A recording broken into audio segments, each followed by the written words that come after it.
Just 1 second.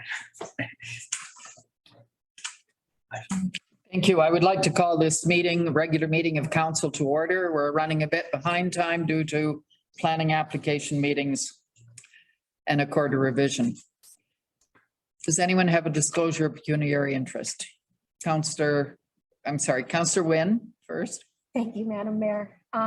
With closed session item CS3, I have a conflict. Thank you. CS3 noted, so noted. Councillor Fehr. With the Integrity Commissioner's report, I declare a conflict on that. Thank you.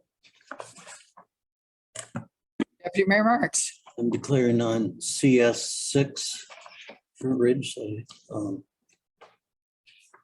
Thank you. because of Mount County. Thank you.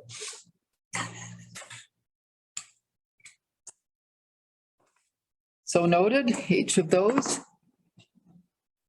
Municipality of Central Elgin would like to acknowledge that we gather on the land of the McKee Purchase, the traditional territory of the Haudenosaunee, the Attawandaron or Neutrals, and the Mississauga Nation.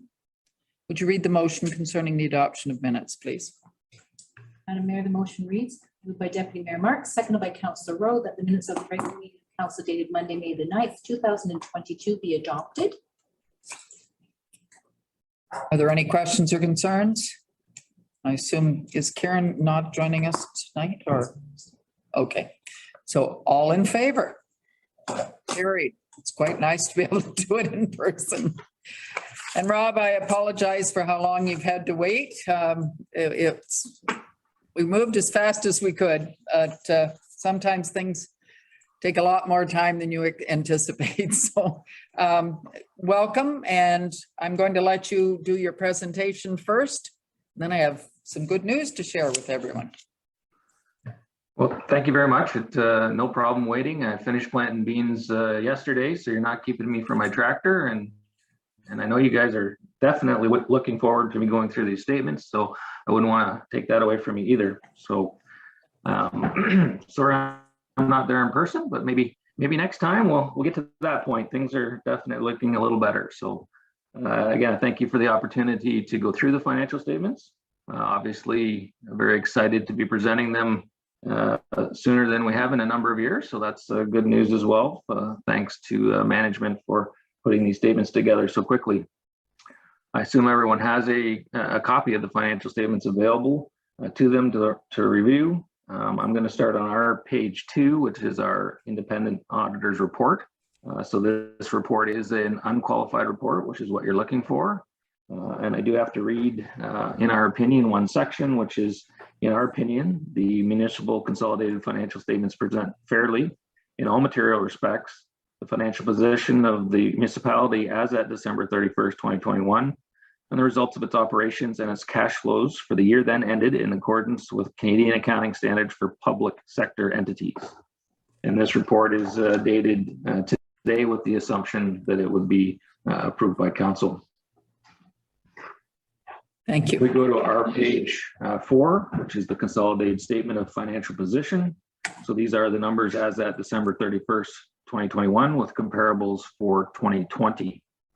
As you know, cash will fluctuate for a number of different reasons, but we have increased cash as a result of changes in working capital. So our accounts receivable or taxes receivable are down a bit. Accounts payable and deferred income are up, which are technically other individuals giving money to the municipality. So that affects the working capital numbers, as well as reserves are higher as well. So why we're seeing our increase in cash. The loan receivable is unchanged, and that was from the original decommissioning of the hydro when that happened a number of years ago. And interest has been paid accordingly on that debt.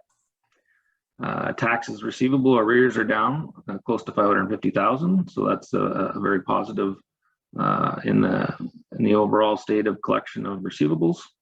Accounts receivable are fairly consistent year over year, but that would be items such as HST, water, drains receivable, normal trade receivables, that sort of thing.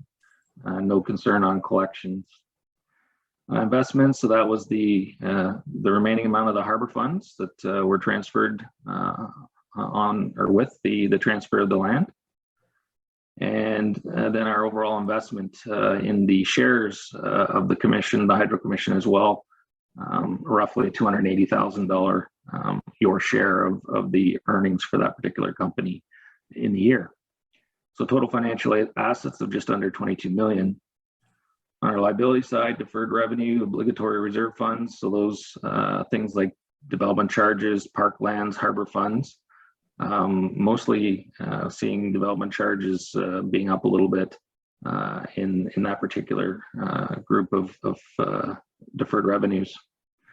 Accounts payable and accrued liabilities up a little bit. Deposit permits that required deposits and capital holdbacks on larger capital projects are the main reasons we're seeing those numbers up. We did have 1.6 million of new debt taken on in the year related to the fire hall, but we did have repayment of 2.8 million during the year, bringing our overall debt load down to the 31 million. So total financial liabilities of 41.7 million, leaving us with that net financial debt of just under 20 million. As you recall, we've now been setting up the non-financial assets or tangible capital assets since 2009. So a number of years, which are totaling 162 million. There's 9.2 million of additions in the year and 6.6 million in amortization booked against earnings. So total non-financial assets of 1.62 million, or 162 million, sorry. So that leaves us with an accumulated surplus of 142. Again, all of that surplus is tied up in your tangible capital assets. We do have with the debt is considered part of, or amount to recovered for debt is considered part of that, which is why we're actually still in a surplus less than the 162 million. If we go to our next page, which is our page 5, that's your statement of operations and accumulated surplus. So here we also have budgeted actual 2021 and actual 2020. The budgeted numbers have been adjusted to take into consideration amortization, which has been explained in note 16, but those there is the 6.6 million of amortization included in the budget numbers, as well as we remove any transfers that might have been considered revenue from reserves, those type of things, which is why you're showing an annual surplus as opposed to an actual balanced budget. If you look at note 16, we start out with a balanced budget, which is obviously a requirement. So we go through property taxes, very similar to budget. User charges, we're seeing water and sewer usage was actually down in the year, but we also are seeing on the provincial side, we had the safe restart and some capital grants that we weren't necessarily anticipating originally when we prepared the budget. Contributions from benefiting landowners and developers. So that's any drains that are flowing through where you're acting as the taking on the expense and then recovering from benefiting landowners, as well as any developers who have built roads or sewer or water lines as part of their residential development that are complete. Those are then taken on, and ownership is taken on by the municipality, and we consider those to be what they call donated assets at that point. So that's included in those numbers as well. Under other fees, permits, and licenses, building permits being the larger increase there over what we had budgeted for. So total revenues of just under 31 million. General government, we were a little bit over budget there. Some of that related to wages, protection to persons and property, fire operations, and repairs and maintenance type items, slightly over budget. Transportation services, fuel, a little bit on the road maintenance, and a little bit on the county side. You were creating some amounts over budget than what we're expecting. Environmental services, again, with the water revenues being down, we're also seeing water purchases being down from budget. Recreational cultural services, mostly under budget as a result of COVID and arenas not being open the full time. which we're seeing with a number of municipalities. And also under our gains, so we did dispose of some vehicles in the year that had been depreciated down below what you ended up getting for proceeds, which is why we're seeing a gain on sale of those assets. So a PSAB annual surplus of 3.7 million being added to your overall surplus, bringing it to 142. Our next page is the change in net debt. So this just takes us with our total surplus. We subtract off any tangible asset purchases, add back in our amortization to show an overall increase in net assets of just around $1 million, reducing your overall deficit. Our next page is the statement of cash flows. So this takes us from an accrual basis of accounting back to cash.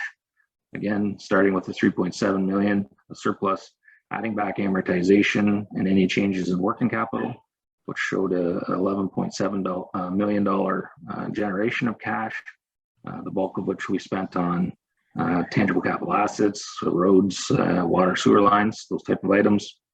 And also 1.1 million in net repayment of debt, bringing our overall cash balance up by the 1.5 million. We now get into the notes. So we get to go a little bit faster. There's no changes in the accounting policies, so we can actually move forward all the way to our page 13, note 3. So here's where we're disclosing the various investments within the Harbour Fund, what they've been invested in and their related market values. Our next page gives us a breakdown of the taxes receivable, which is, as I mentioned, arrears taxes being down from the previous year, as well as breakdown on accounts receivable, regular receivables. The next page is just the breakdown of the various assets of your investment in the hydro entity. I won't go through anything per se there. Our next page is page 8, which is page 16, note 8, deferred revenues. So a little bit better breakdown on where we had the growth in those being development charges, for the most part, being increased year over year. We now skip through to our page 17, note 11, long-term debt. So as I mentioned, 1.6 million taken on in new debt, but overall 2.8 million being paid back, leaving us with that net 31 million.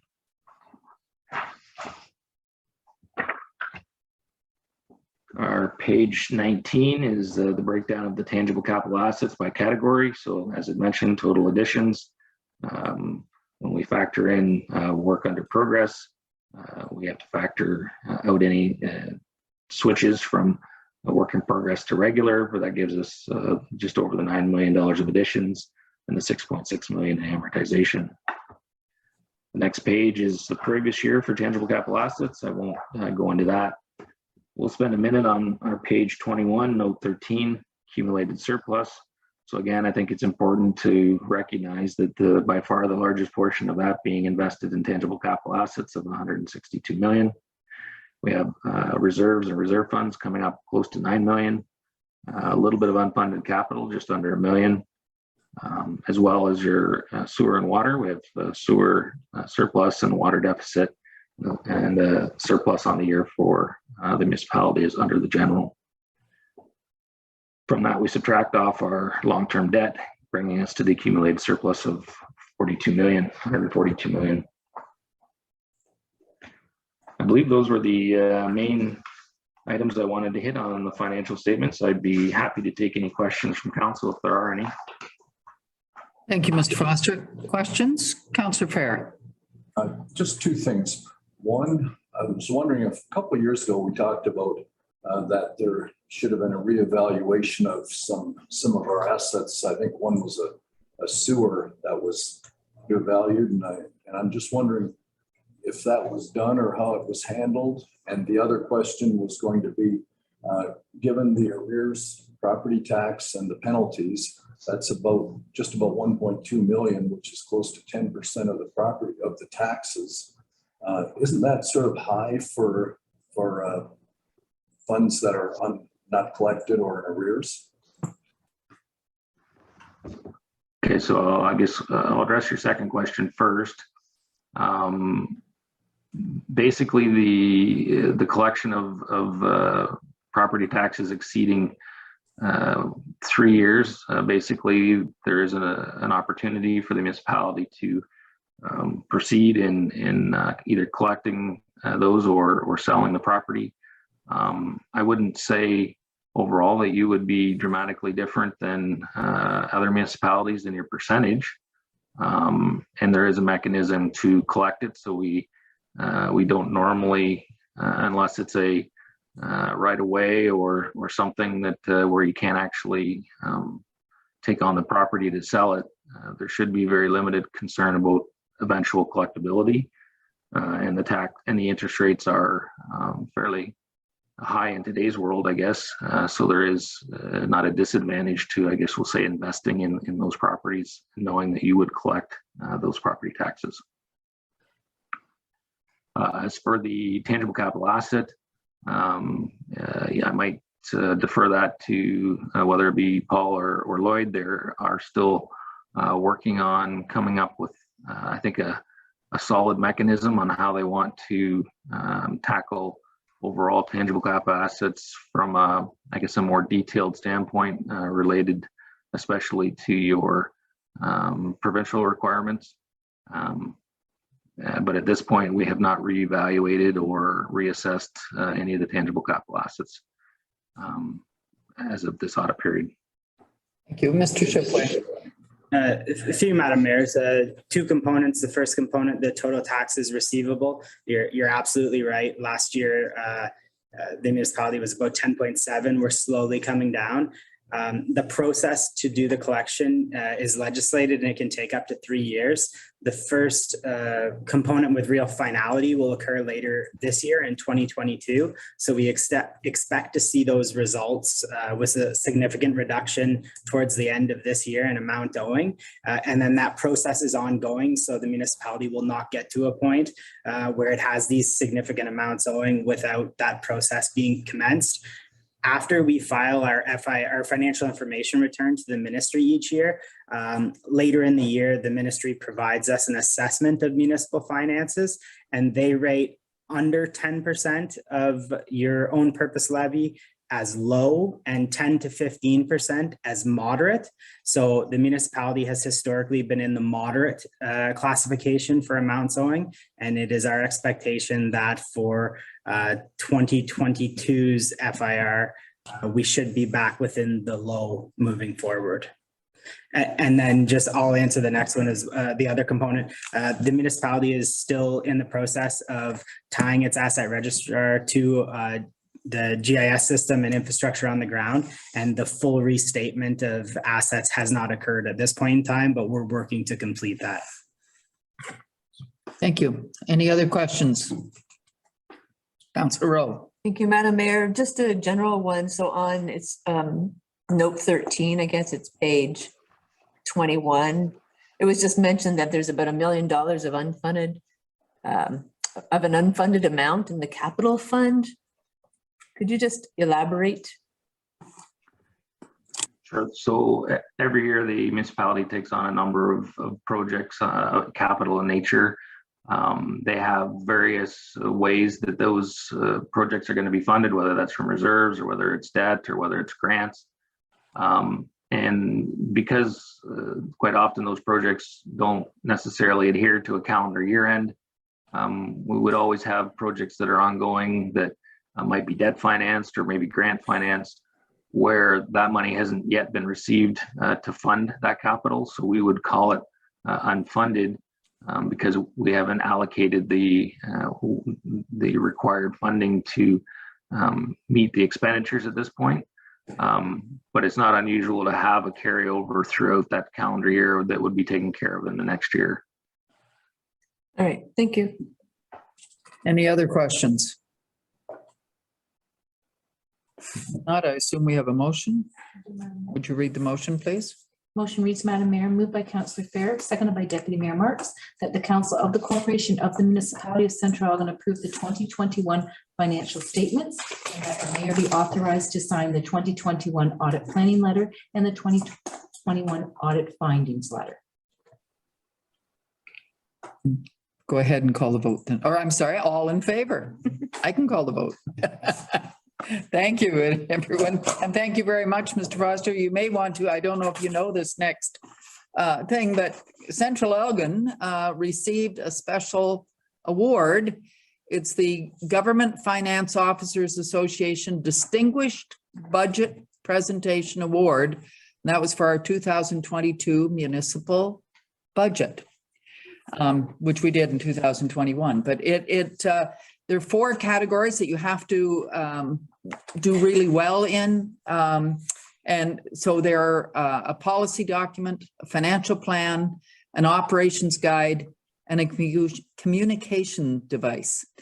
So there are 55 governments in Canada that have received this award, only 15 in Ontario, and we're one of those 15. So this is a real coup for Central Elgin. And as we know, the budgeting that we did in December was the best budgeting we've ever done for Central Elgin. It was the most efficient and it was well done. And so, and it's kudos to our staff for getting us to that point, which was very well done. And it made budgeting, as I said, it was the first time in my 16 years, 16 budgets, that I thought it was a pleasant job to have a budget meeting instead of, oh, it's budget coming up, because I usually dreaded budget meetings. So I just wanted you all to know about that award. And I think that that's something great. And that, and we want to thank you, Mr. Foster, too, for your report tonight and helping us understand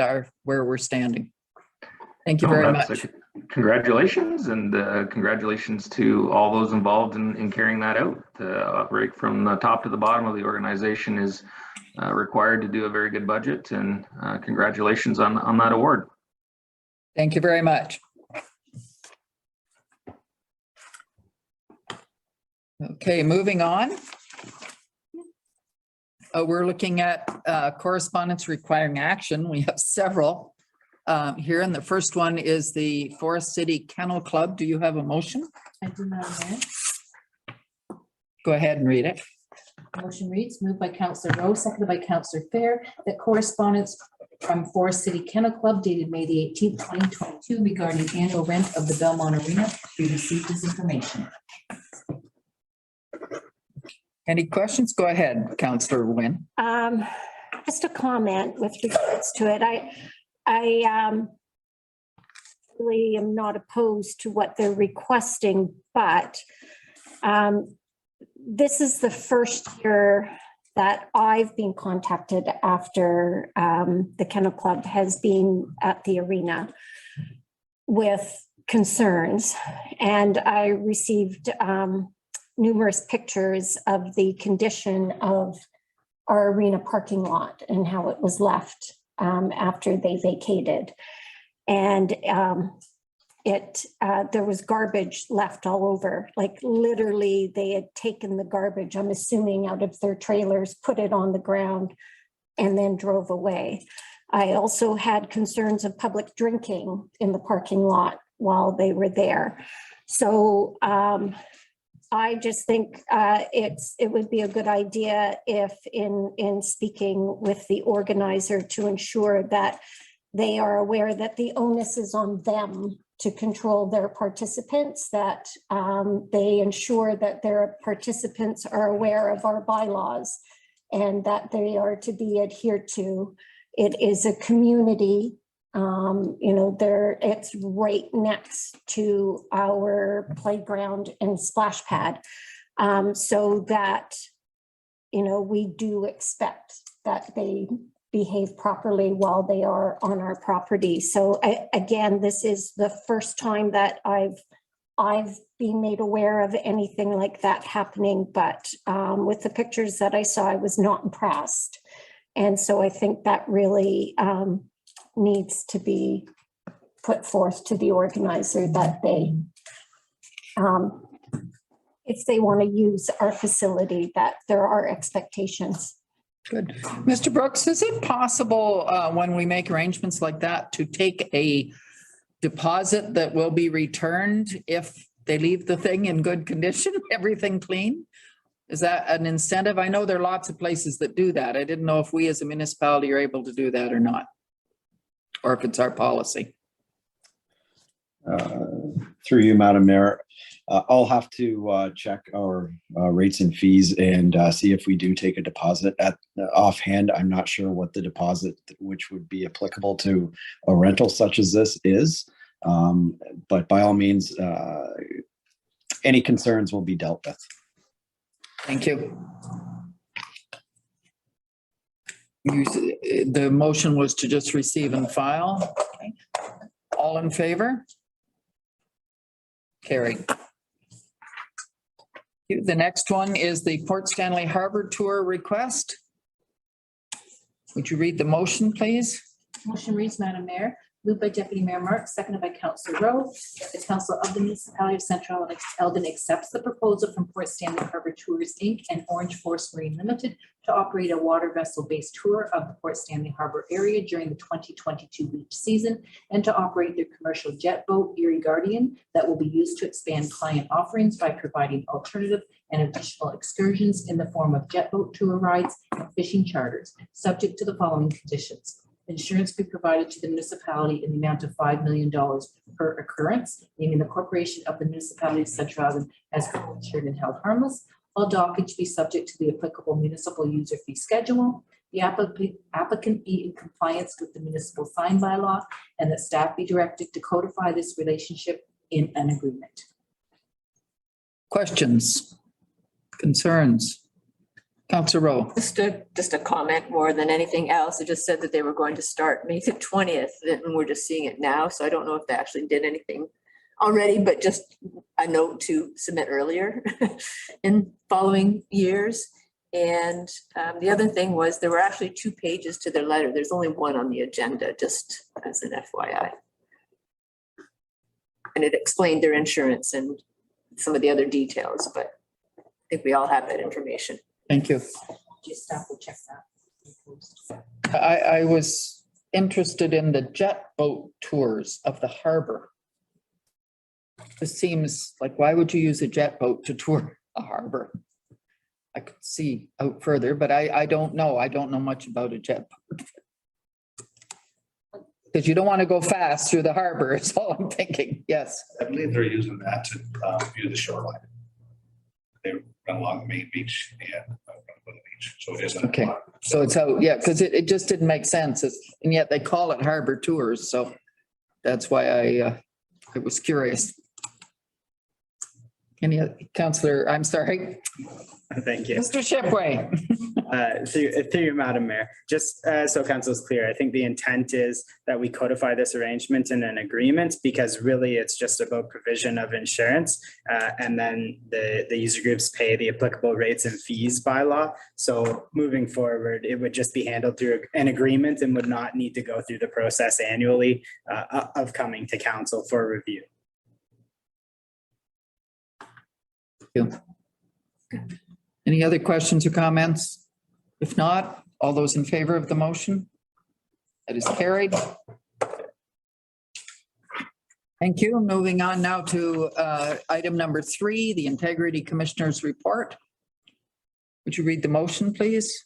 Motion reads, Madam Mayor, moved by Councillor Rowe, seconded by Deputy Mayor Marks, that the Council of the Corporation of Municipality of Central Elgin receive the Integrity Commissioner Report dated May 17th, 2022 regarding Councillor Bill Fehr, including the finding that the Code of Conduct was contravened on several occasions, as well as the municipality's workplace harassment policy. And that with respect to corrective action, the council impose a written reprimand on Councillor Fehr's behavior and instruct Councillor Fehr to reacquaint himself with the Code of Conduct and the workplace harassment policy with a view to preventing any further violations in the future. Thank you. Any questions or comments? Councillor Fehr? I know I can't vote. I just wanted to comment. I just wanted to say that the Integrity Commissioner has let the full body of his integrity rulings and information be made public. And there are 3 other items I would also, for transparency, would like to make public. One being the original complaint with the documentation from the mayor initiating the complaint. The other area would be the full body of my response, which were both given, they're both given to the integrity commissioner. And the third item, he did comment about how impressed he was with my response to his ruling, and used a couple excerpts from my response there. And I would like the total of my response be made public, be available to public also. Thank you. Is there any, Mr. Shipway, is that acceptable? To you, Madam Mayor, staff have no role in the report writing. That's completely at the discretion of the Integrity Commissioner, and that would have to be handled with the Integrity Commissioner. So we can make that request to the Integrity Commissioner and he can determine then if, and let us know if that's acceptable. Any other questions or comments? If not, all those in favor of motion? Any opposed? Carried. Okay, item number 4, the Belmont Canada Day celebrations. Would you read the motion, please? Motion reads, Madam Mayor, moved by Councillor Fehr, seconded by Councillor Rose, that report CEO 122 re 2022 Belmont Canada Day celebrations be received as information, and that council approve the special events permit for the 2022 Belmont Canada Day celebrations to be held on Friday, July the 1st, 2022, from approximately 9 a.m. to 10:30 p.m., subject to the following recommended conditions. Organizers complying with the special events policy as adopted by council. Liability insurance be provided by the organizers of the event in the amount of $5 million, naming the County of Elgin and the municipality of Central Elgin as co-insured and held harmless. The final schedule and location of the event being approved by the Director of Infrastructure and Community Services. The fireworks being detonated by a licensed pyrotechnician, and the layout of the fireworks display being approved by Fire Chief Ray Omerod, and approval being obtained from the County of Elgin regarding the temporary closure of Belmont Road from Caesar Road to Belmont Arena for the bicycle parade from 11:30 a.m. to 12 noon. Thank you. Any questions? Councillor Fehr. Just curious on the report. It's got Mr. Shipway's signature, but it doesn't have the chair of the committee. Does that take away from the credibility of the acceptance, or is that just cosmetics? Madam Mayor, it just had to do with logistics of getting a signature from the chair of the Special Events Committee. It's many reports in the past have come sometimes unsigned by the chair. That's not unusual. Councillor Wynn. Just a comment that life almost seems a little normal when we have things like this. It makes me Say it's been quite a while since we've had a Canada Day celebration in Belmont. yeah, it'll be great to celebrate it. All in favor of the motion?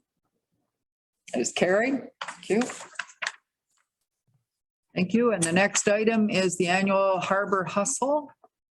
Would you read the motion, please? Motion reads, Madam Mayor, moved by Deputy Mayor Marks, seconded by Councillor Rowe, that reports 222 re second annual Harbour Hustle Walk Run be received as information, and that council approve the special events permit for the second annual Harbour Hustle Walk Run to be held on Saturday, September the 24th, 2022 from approximately 7:30 a.m. to 10:30 a.m., subject to the following recommended conditions. The organizers complying with the special events policy as adopted by council. Liability insurance be provided by the organizers of the event in the amount of $5 million, naming the County of Elgin and the municipality of Central Elgin as co-insured and held harmless, and the final schedule and location of the event being approved by the Director of Infrastructure and Community Services.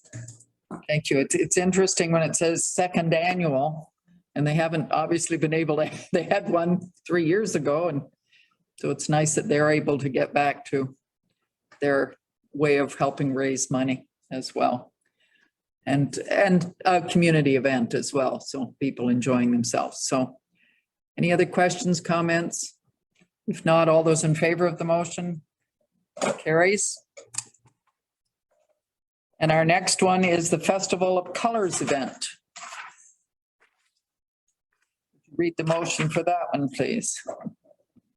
Madam Mayor, the motion reads, moved by Councillor Fehr, seconded by Deputy Mayor Marks, that report CEO 322, 2022 Holi Colors event be received as information, and the council approved the special events permit for the 2022 Holi event to be held on Saturday, July the 9th, 2022, from approximately 1 p.m. to 5:30 p.m., subject to the following recommended conditions. The organizers comply with the special events policy as adopted by council. Liability insurance be provided by the organizers of the event in the amount of $5 million. The municipality of Central Elgin is co-insured and held harmless. The final schedule and location of the event being approved by the Director of Infrastructure and Community Services, and Wayside Dining be approved as the food vendor for the event. Thank you. Any questions or concerns? Go ahead, Councillor Kravitz, and then Councillor Fehr.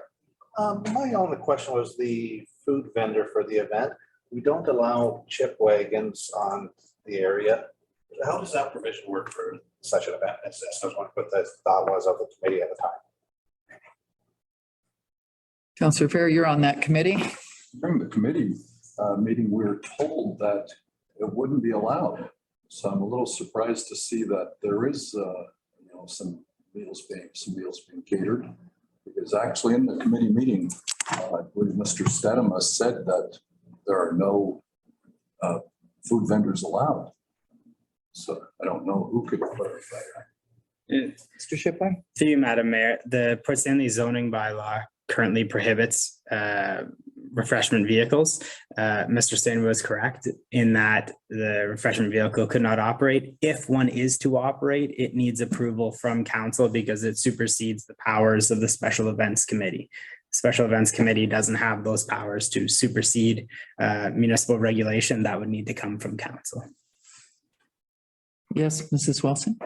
My understanding through you to West Council, and Mr. Brooks may verify this, my understanding was that they were going to rent the pavilion and be serving the food under the pavilion. I'm not sure that it is a food truck on site. But Mr. So it's Brooks, like a caterer in a Mr. Brooks can structure. possibly verify that. Mr. Brooks? Through you, Madam Mayor, in speaking with the event organizer, we're told that it's not going to be a food vehicle serving food, such as like a food truck. It'll be more of a booth set up under the pavilion. Councillor Kravitz? So we're just approving that to be okay for this such event. That's this motion is asking. I assume that that's included as at the moment as part of the motion. So it's to approve the event. And as Mr. Shipley said, that as council, we have the right to approve that food, which overrides, like the special events can't approve that.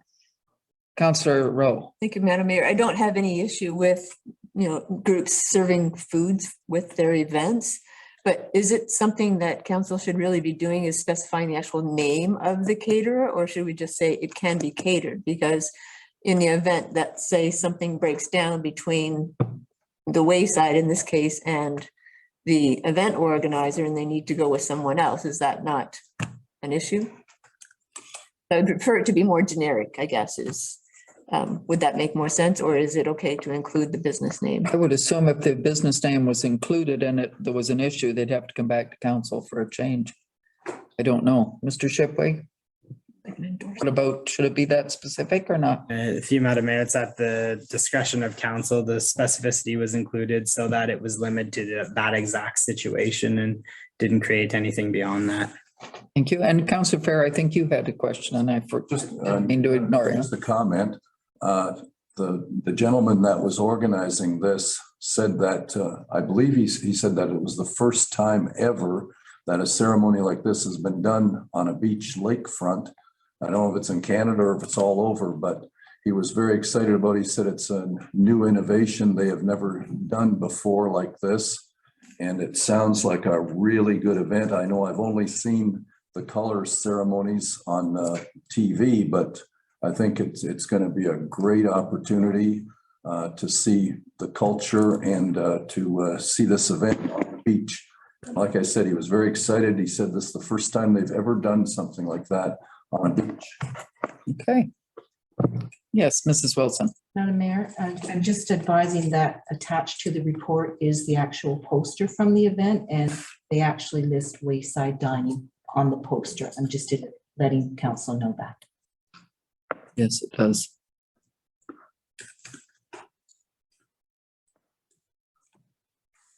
Okay, so we'll leave the wayside specifically because that's what they've arranged and put on their poster. I highly doubt that the wayside are going to back out at the last minute unless it closes. Any other questions? If not, all those in favor? That is carried. Thank you. Okay, we have one item for information in correspondence. Does anyone have any questions or concerns about the one item from Elmer? If not, would you read the motion, please? Motion reads, Madam Mayor, moved by Deputy Mayor Marks, seconded by Councillor Fehr, that correspondence item number 1 be received as information and filed. The vote, or all in favor. All right. Gotten so used to saying call the vote. Okay, and now we're moving on to the Central Elgin Planning Office. And we're looking at our first report, a consent application from Ralph William Wilson at 7716 Yarmouth Center Road. The report is there. Do you have any questions for Mr. McClure? Councillor Rowe. Thank you, Madam Mayor. I don't know. Again, we see a lot of these consent applications. I think it should actually be mandatory that the applicant provide where their other farms are and the addresses that go with them to ensure that they really are surplus properties. And I think the consent lot should also just be the minimum size to retain the farmland. And I think one thing that I have requested in the past too, I was concerned when we did one of these a while ago where the consolidation took place over 100 years ago. And yet they were still allowed to sever a house, which to me, the consolidation, the rules changed, a few years ago, the province changed it to, they don't have to be contiguous anymore. They just have to be a consolidation under the same farm company name. So I don't know, Mr. McClure, would it be possible to, in the reports, to just list the addresses of the other farms that show that it is, a consolidation? Yes, through you, Madam Mayor. I do understand or believe that the Elgin County Land Division Committee does require a form to be filled out as part of a surplus farm severance application to demonstrate that provision to the committee itself. So I do believe it is already something that is part of that application process. Whether or not I guess we would want to have that included in these reports going forward, I can definitely reach out to the Elgin County Land Division Committee and speak to Mr. Craig as well, just to see if that's something that we could include within the reports, if that's the direction of council. Councillor Rowe, is that what? I would love to know, yes. Okay. Any other comments from the rest of council concerning Councillor Rowe's request?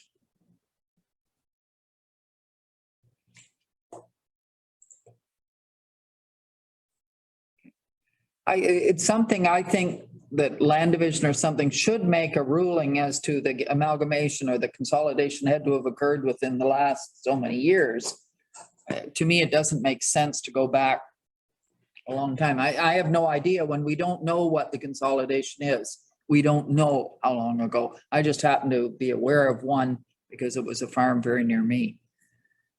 Councillor Kravitz. Yeah, thank you. And I was talking to the local Elgin Federation of Agriculture. In previous years, they were receiving copies of severance requests. And the last couple of years, they no longer receive copies even to make comment on them. And I think that's because Land Division's been in a bit of a chaotic state. It's not been functioning very well. And that is one of the priorities that Ms. Gagne has been working on. So that certainly we could make a request that way that go back to that the Federation of Agriculture should be included on. severances for surplus dwellings on farms. Are we okay? Would we like Mr. McClure to include that sign thing that says they have amalgamated? Is everyone, we don't need a motion, Mr. McClure? That seems to be the consensus of council.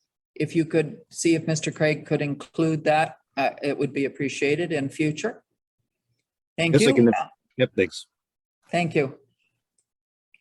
Have you read this motion? No. Would you read the motion, please? Sorry. Motion reads, Madam Mayor. Yes. Moved by Councillor Fehr, seconded by Councillor Rowe, that report CDP 2022, reconsent application 7716 Yarmouth Road. Council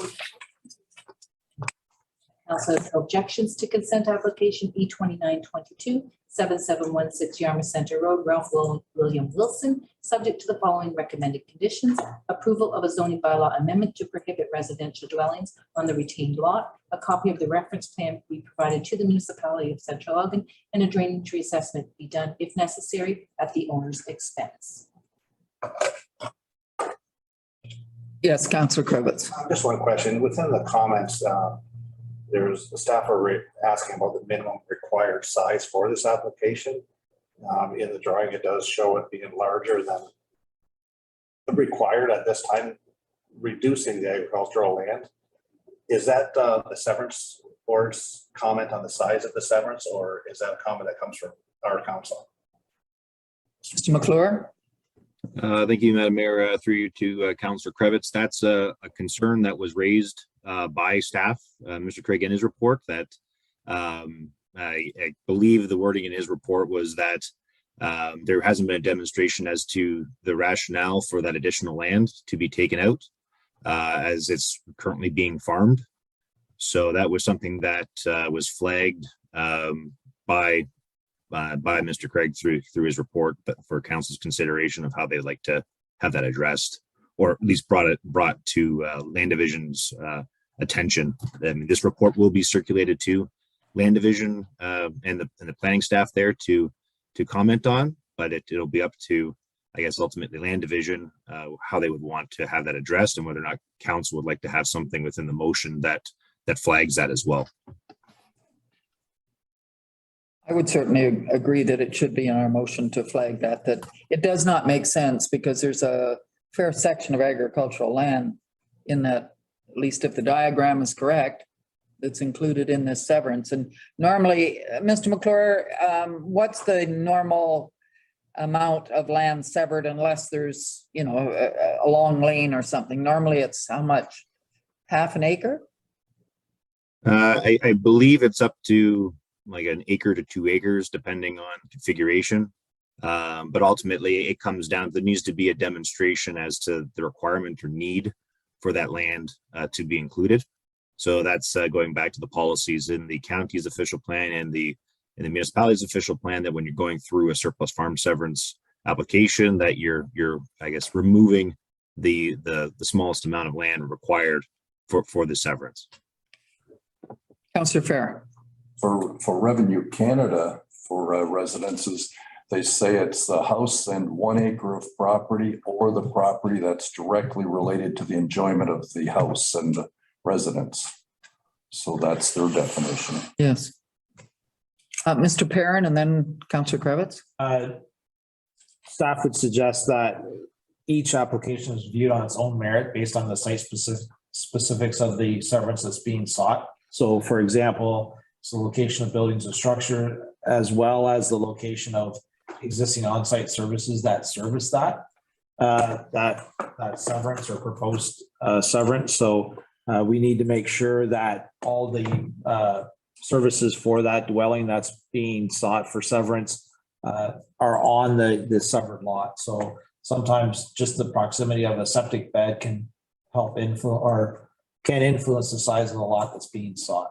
Or even where the well, yeah. Well, and we require them to provide evidence of where those services are at the time of consultation with them. Right, and Mr. Craig has in his report that he feels that there hasn't been, there needs to be more justification for the size. How would we add that? What wording? I'm sorry, Councillor Kravitz. If the mover and seconder could add that we recognize the size of the lot. as in the report to the severance board. that we We recognize recognize the, I forget what the wording is in here. that a justification is needed for this size, that it is larger than would normally be, that, so it needs justification. Don't know how, Diane, how you want to word Is that. Under, as per the report, the third bullet under the comments. Justify the limits. Yes. Limits of the lot. Yeah, or the loss of additional productive farmland be avoided. Yeah, the first comment there. First comment and third comment. Or all, not the whole number 4 noted.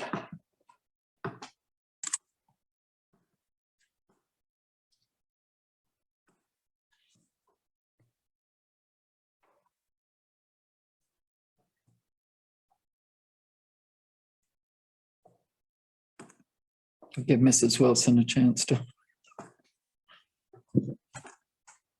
Can you just note its comment? Bullet point. Just the bullet points and then put read those and then the word when you write it in later or whatever. Does it have to be on before I sign?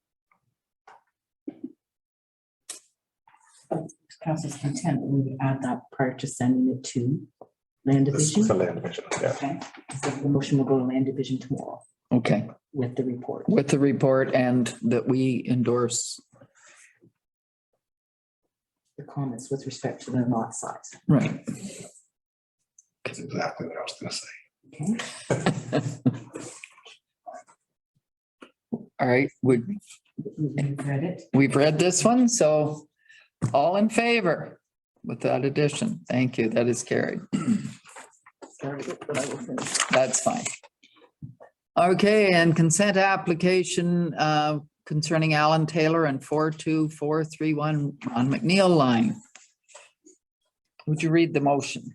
Motion reads, Madam Mayor, moved by Councillor Rowe, seconded by Deputy Mayor Marks, that report CEP 2122, reconsent application 42431 Ron McNeil line, Alan Taylor, be received for information, and that council has no objections to consent application E3522, 42431 Ron McNeil line, Alan Taylor, subject to the following recommended conditions: approval of a zoning bylaw amendment to prohibit residential dwellings on the retained lot, a copy of the reference plan be provided to the municipality of Central Elgin, and a drainage reassessment be done if necessary at the owner's expense. Thank you. Any questions on this one?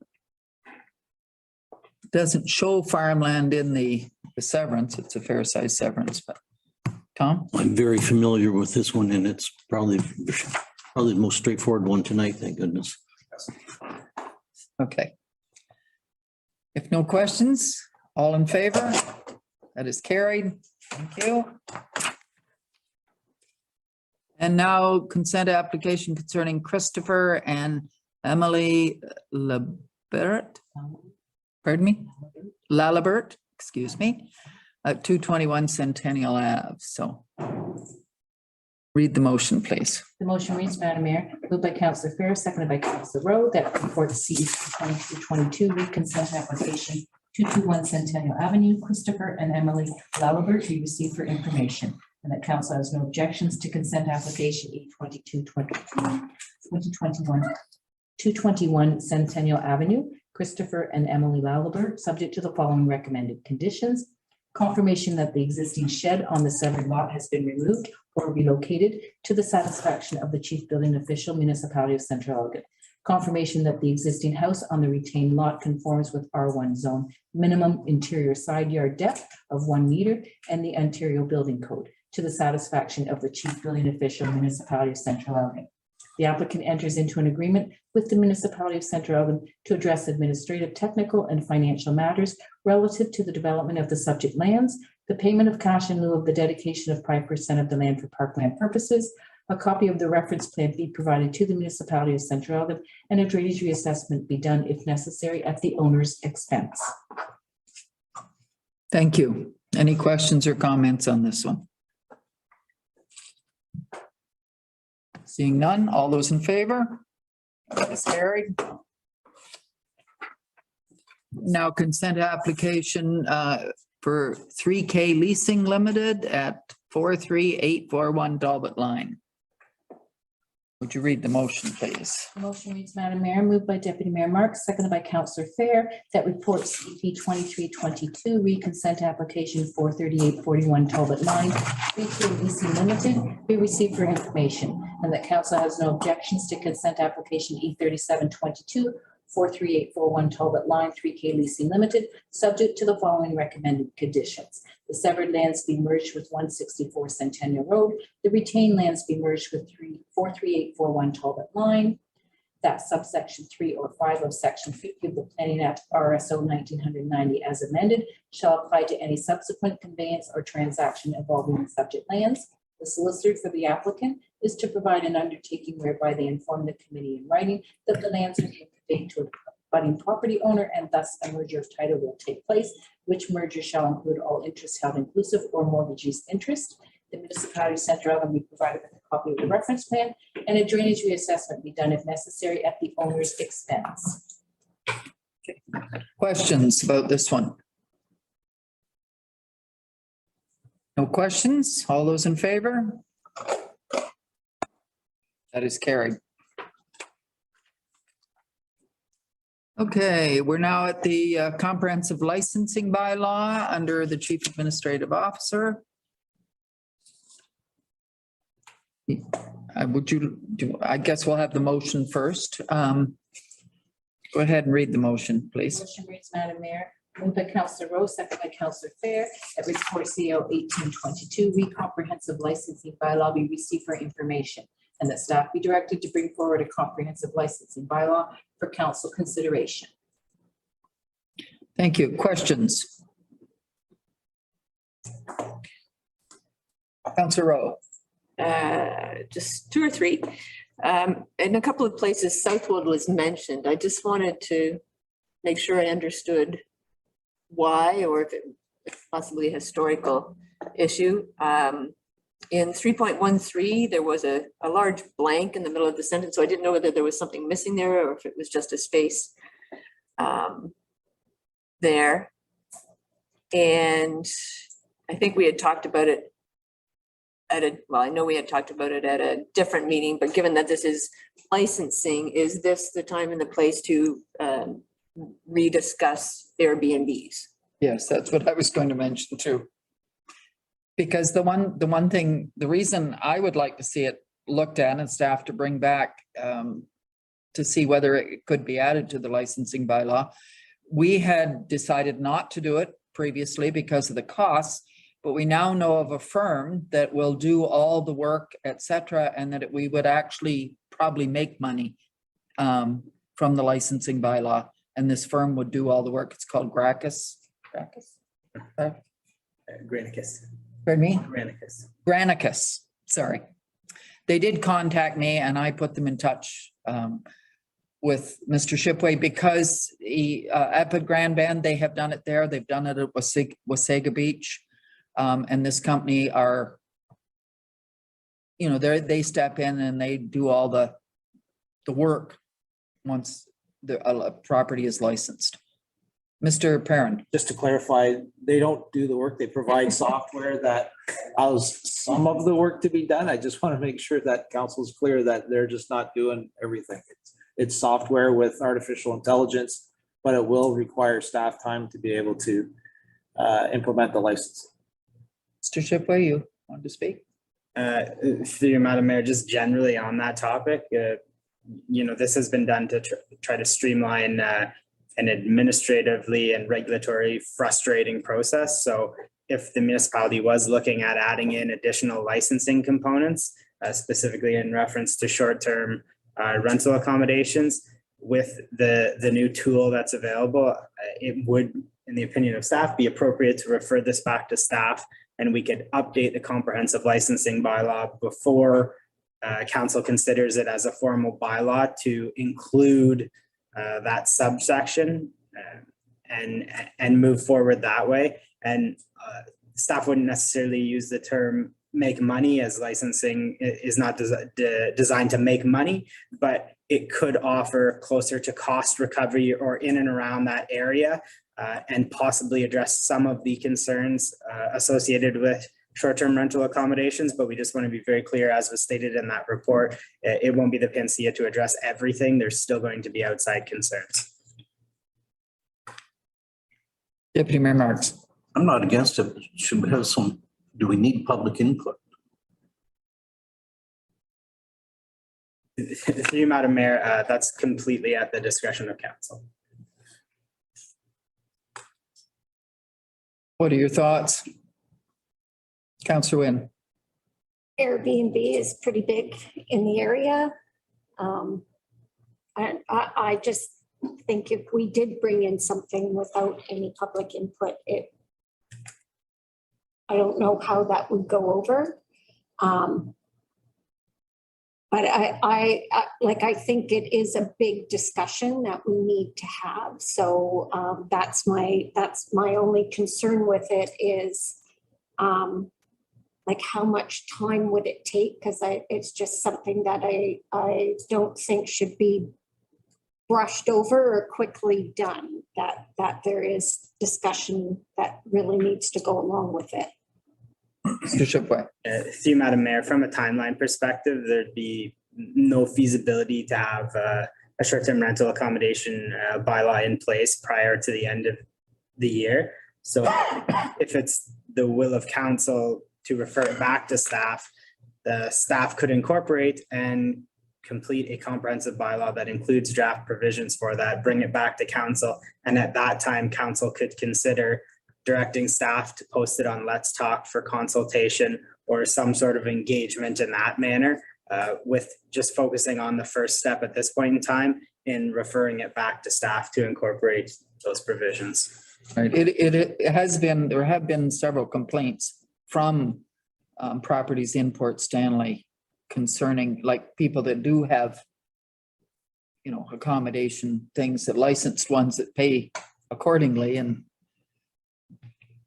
they are concerned about some of these Airbnbs. Yes, go ahead, Councillor Krebs. The proposed draft bylaw that we do have in front of us now, each business is listed as an appendix. So the Airbnbs would be listed as another appendix, I'm assuming, in this. So it's not stopping us from going forward with this now and looking into adding Airbnbs, the short-term accommodations at a later date to this bylaw, or what's the reference there? Through you, Madam Mayor, through you, Madam Mayor, absolutely. That's a possibility. The only reason why we're recommending that would be for the incorporation of all the various definitions. However, another option would be to move forward with this bylaw as is and bring forward at a later date a standalone short-term rental accommodation bylaw that would generally follow the form of the comprehensive bylaw, so it could utilize the same administrative process, however, would be entirely unique to short-term rental accommodations. I like that one. I like the idea of one comprehensive bylaw personally, and I would like to have seen staff just bring like that we would. The motion tonight, is to just direct staff to bring back a comprehensive bylaw. And I would like to see them bring back one that has the short-term accommodation in it. And then we can say, no, we don't like it, or no, we want to put it on Let's Talk before we adopt it, etc. And to me, I think the whole idea of this was to put all our licensing bylaws in one bylaw to make it a lot easier to find.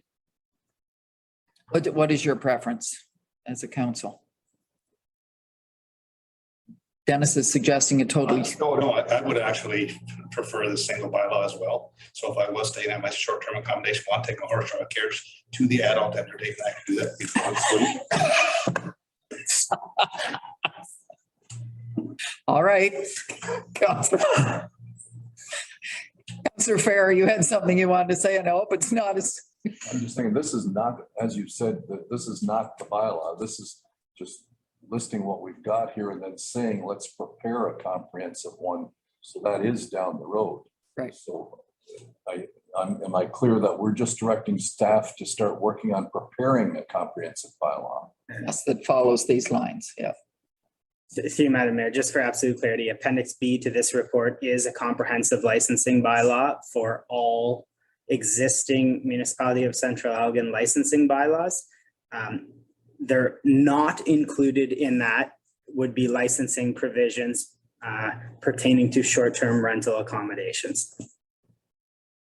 But Appendix B does include a complete draft bylaw that if council passed the resolution within or the recommendation within the report, staff could present that bylaw at the next meeting of council. And if we ask that a section on short-term rental be incorporated in, then we would get a draft again. And then council, please. And then it could be adopted at the meeting after that. So whichever way we go. What is your will and pleasure? Councillor Wynn. Just so I'm clear. So if we move that staff brought back, including the short-term rental, and even if we put it on Let's Talk, like how soon would we look at adopting that? Ex-council. Through Madam Mayor, fourth quarter of 2022 or first quarter of 2023. Okay. All right. And that's this one as well? No, that would through Madam Mayor, incorporating short-term rental accommodation as staff have not done work on that would take an amount of time. It would have to be run through legal. It could come back to council if you directed a post on Let's Talk. So we're trying to just guess out the times. If you just move forward as presented with the existing licensing bylaws, that could be next. Could the other be added later, like an amended bylaw that would just add the other into, so it would still be one comprehensive bylaw? Through Madam Mayor, absolutely.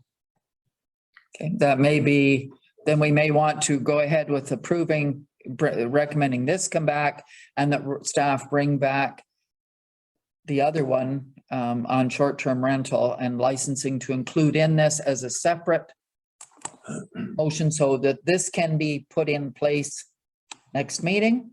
And that then if we want to amend this bylaw in future, we could.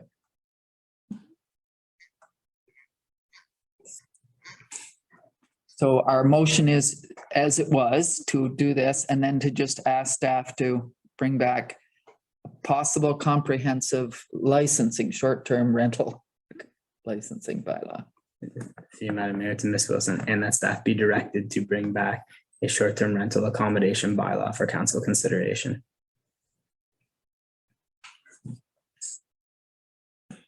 When we looked at it before, Toronto was the only one that had a licensing bylaw. And now we're getting all these communities like Port Stanley that are putting them in. So,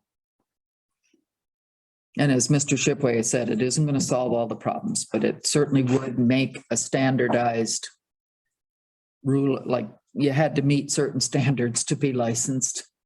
You have to apply for a license.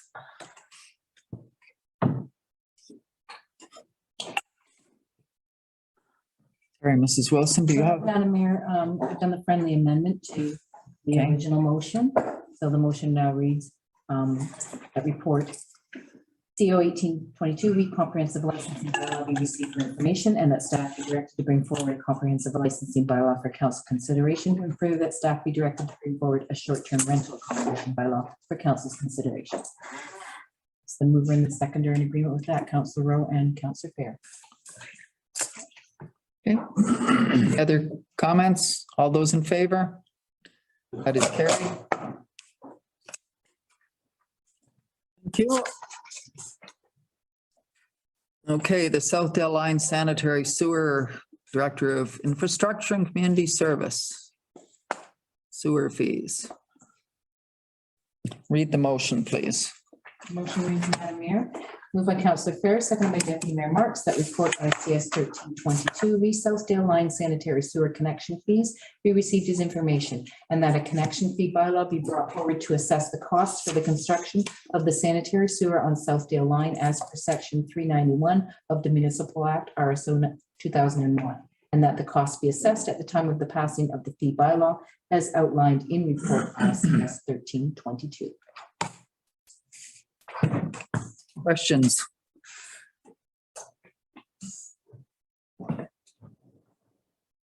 Seeing none. All those in favor?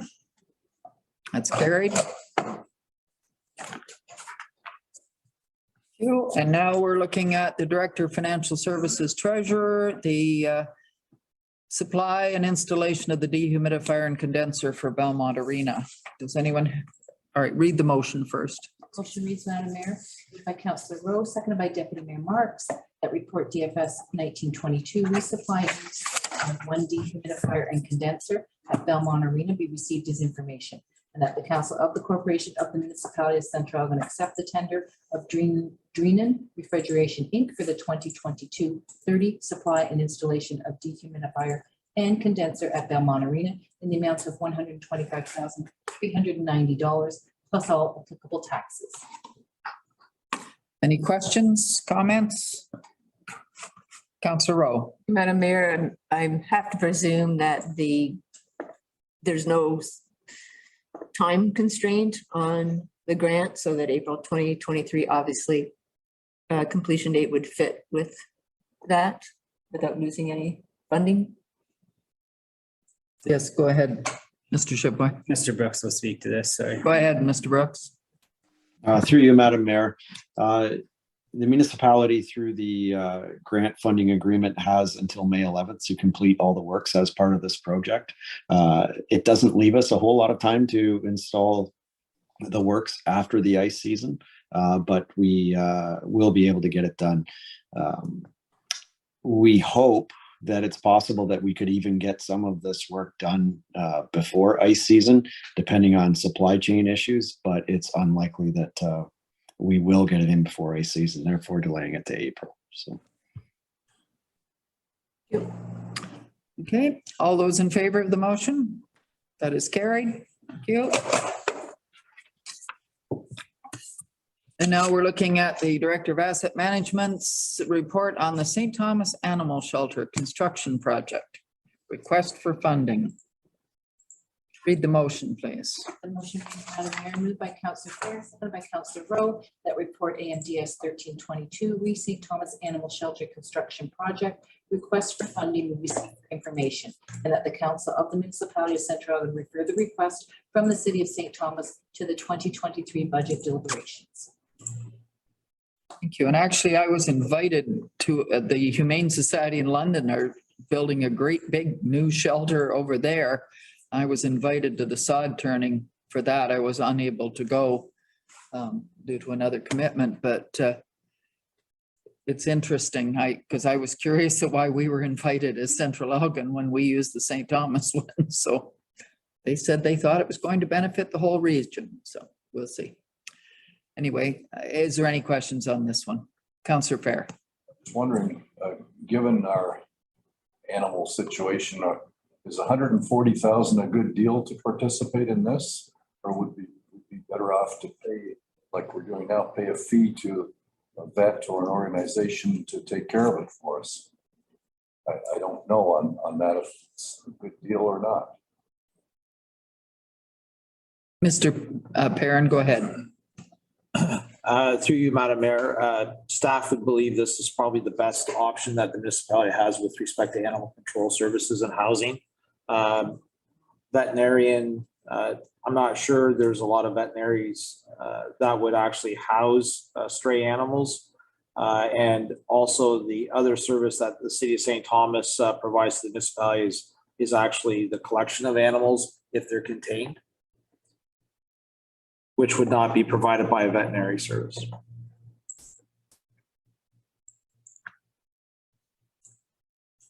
Okay. All those in favor of the motion? It is carried. Okay, thank you.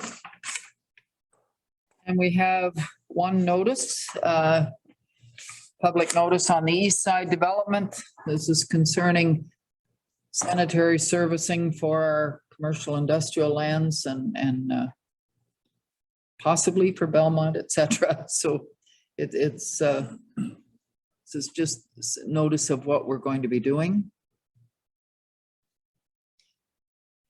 And then the motion and notice of motion on Bridge Street.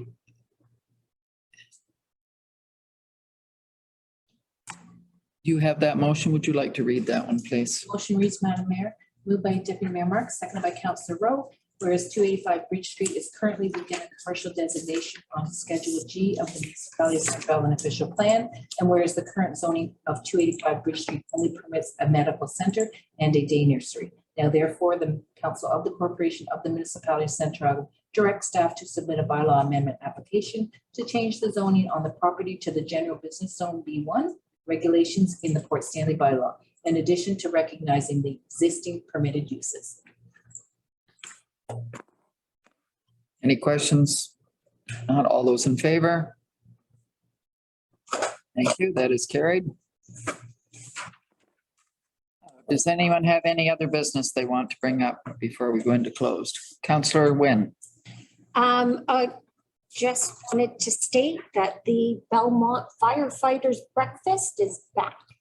So this Saturday, May 29th, breakfast at the Belmont Fire Hall. They put on an amazing spread, so it's worth showing up for. And I just wanted to say a special thanks to the Belmont Lions Club for donating their cooking equipment to the firefighters so they could put their breakfast on. So You'll have to give my regrets. It's my husband's 90th birthday. And we have family coming for the weekends. Bring them all down for breakfast. Right. After we milk the cows. You deserve it then.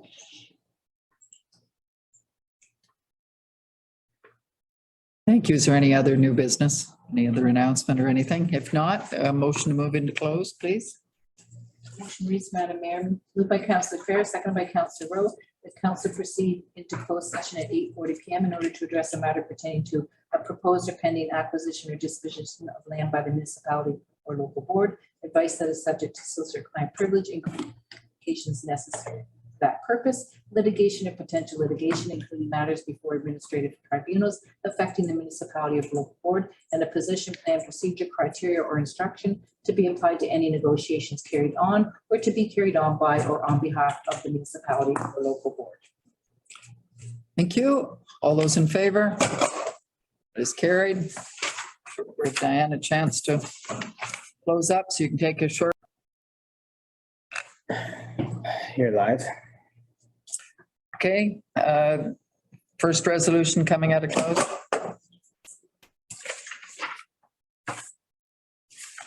By Councillor Rowe, second by Councillor Fehr, that confidential correspondence item number CS2 be received as information and that staff proceed as directed by council. All in favor? Carried. Madam Mayor, moved by Councillor Fehr, second by Councillor Rowe, that confidential correspondence item number CS3 be received as information and that staff proceed as directed by council. All in favor? Carried. Moved by Councillor Fehr, second by Councillor Rowe, that confidential correspondence item number CS4 and the staff proceed as directed by council. All in favor? It is carried as well. Moved by Councillor Rowe, second by Councillor Kravitz, that confidential item CS5 be received as information and that staff proceed as directed by council. All in favor? Carried. Last motion, Madam Mayor, moved by Councillor Fehr, second by Councillor Rowe, that confidential item CS6 be received as information and proceed as directed by council. All in favor? Carried. Bylaw. Affirmatory bylaw, Madam Mayor, moved by Councillor Kravitz, seconded by Councillor Fehr, that bylaw 2710 be read a first and a second time. All In favor? Carried. Moved by Councillor Rose, second by Councillor Fehr, that bylaw 2710 be read a third time and passed. All in favor? Carried. And the final motion. Motion reads, moved by Councillor Fehr, second by Councillor Rowe, that council dated Tuesday, May the 24th, 2022, be adjourned at 10:26 PM, and the next regular meeting of council is scheduled for Monday, June the 13th, 2022 at 7 PM. All in favor? I'm sure Whit's very much in favor. We all are, Whit.